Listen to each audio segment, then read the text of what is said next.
ક્યારે વિચાર્યું છે કે દરેક બાળકને એક સ્વસ્થ અને સુખી જીવન જીવવા માટે કયા મૂળભૂત અધિકારો મળવા જોઈએ? આજે આપણે એક એવા દસ્તાવેજ વિશે વાત કરવાના છીએ જે આ બધા અધિકારોની ગેરંટી આપે છે. એક એવો દસ્તાવેજ જે ખરેખર આપણા સૌના ભવિષ્યને આકાર આપે છે. અને તમને જાણીને નવાઈ લાગશે કે આપણી આખી વાતચીતનો આધાર છે બસ આ પાઠ્ય પુસ્તકનું એક જ પાનું. હા, કદાચ એવું લાગે કે એક પાનામાં તે વળી શું હશે, પણ બાળકના ભવિષ્ય માટેના કેટલાક સૌથી અગત્યના વિચારો આમાં જ છુપાયેલા છે. ચાલો જોઈએ કે એ શું છે. તો સૌથી પહેલો અને સૌથી મોટો સવાલ, બાળ અધિકારો આટલા બધા મહત્વના કેમ છે? શું એ ફક્ત બાળકો માટે જ છે કે પછી તેનો સંબંધ આપણા આખા દેશના ભવિષ્ય સાથે જોડાયેલો છે? ચાલો આ વિભાગમાં એ જ સમજીએ. જરા આ વાક્ય જુઓ, કેટલું સીધું અને સ્પષ્ટ છે.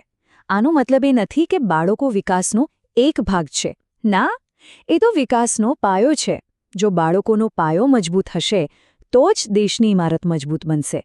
બસ આ જ વિચાર બાળ અધિકારોના કેન્દ્રમાં છે. તો હવે આપણે એ તો સમજી ગયા કે બાળકોનો વિકાસ દેશ માટે કેટલો જરૂરી છે. તો પછી ચાલો એ જોઈએ કે કઈ આંતરરાષ્ટ્રીય સંસ્થાએ આ વિચારને આખી દુનિયા સામે મૂક્યો અને એને એક ઓળખ આપી. અહીં સમજવાની વાત એ છે કે આ કોઈ ખાલી સારો વિચાર નહોતો.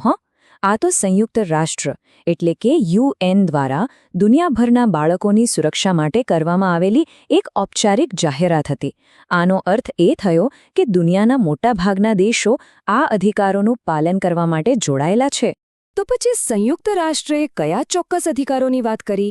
ચાલો હવે સીધા મુદ્દા પર આવીએ અને એ અધિકારો વિશે જાણીએ જે દરેક બાળકને સુરક્ષિત રીતે મોટા થવામાં અને પોતાનો વિકાસ કરવામાં મદદ કરે છે. ચાલો આ 4 મુખ્ય અધિકારોને એક પછી એક જોઈએ. પહેલો છે સમાનતાનો અધિકાર, એટલે કે બાળક ક્યાં જન્મ્યું, કેવું દેખાય છે, કઈ ભાષા બોલે છે, એનાથી કોઈ જ ફરક ન પડવો જોઈએ. બીજો છે યોગ્ય પાલનપોષણનો અધિકાર, દરેક બાળકને પ્રેમ અને સંભાળ મળવા જ જોઈએ. ત્રીજો છે શિક્ષણનો અધિકાર, અને આ ખાલી ભણતર નથી પણ વ્યક્તિત્વને વિકસાવવાની તક છે.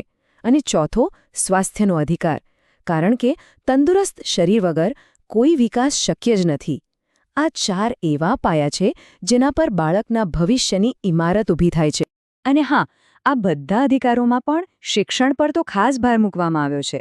આ ચિત્ર જુઓ, એ ખાલી એક બાળકને વાંચતા નથી બતાવતું, પણ એ બતાવે છે કે શિક્ષણ કેવી રીતે બાળકના મનને ખોલે છે. શિક્ષણ એટલે માત્ર માહિતી નહીં, પણ વિચારવાની, સપના જોવાની અને એક સારો નાગરિક બનવાની શક્તિ.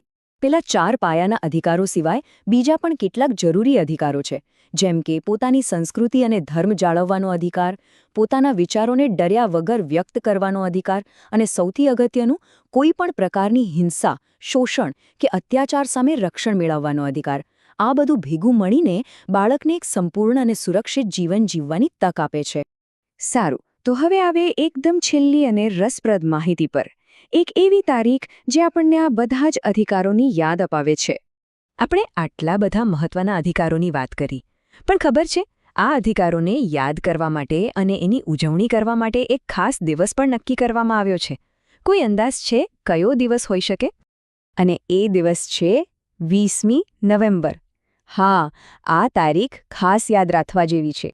હા, દર વર્ષે 20મી નવેમ્બરને આખી દુનિયામાં બાળ અધિકાર દિવસ તરીકે ઉજવવામાં આવે છે.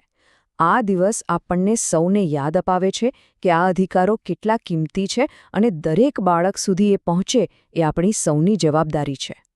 તો આજે આપણે બાળ અધિકારો વિશે ઘણી વાત કરી, પણ ખાલી જાણવું પૂરતું નથી, બરાબર ને? એ તો પહેલું પગલું છે. હવે સૌથી મોટો સવાલ એ છે કે આપણે સમાજ તરીકે આ સુંદર શબ્દોને દરેક બાળકના જીવનની હકીકત કેવી રીતે બનાવી શકીએ? આ સવાલનો જવાબ આપણા સૌની પાસે છે. જરૂર વિચારજો.